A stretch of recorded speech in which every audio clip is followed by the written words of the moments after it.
তোমরা কেমন আছো? আজকে ব্লগটা হলো চান্দিনা। ফুল ভিডিওটা ফুল দেখে আমাকে একটু কমেন্ট করো কেমন লাগছে।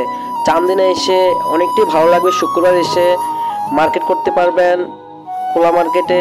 যারা ফুটপাতে কিনতে চান সবাই আসতে পারবেন। তো ফুল ভিডিওটা দেখে আমার একটু কমেন্ট করে বলবা কেমন লাগছে।